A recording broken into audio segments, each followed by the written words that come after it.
We got a 29 Ford Roadster, and we're gonna see how this thing's gonna start up when it gets out of here. Because, well, you know, it might be all right though. You know why? Because these are solid metal core wires. That's, you know, that's one thing. And as long as the cap's freaking sealed up good, it'll start. Might be a little bit of a crossfire though. But then again, I don't know. Yeah, that's not cloth. It looks like cloth. No, it's rubberized vinyl or something, so you're all sealed up. That's good.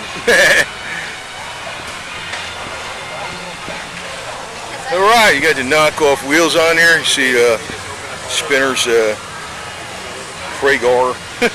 Corvair. These are old Corvairs, man, that's for sure. So anyway, and you got your old 4-speed in there.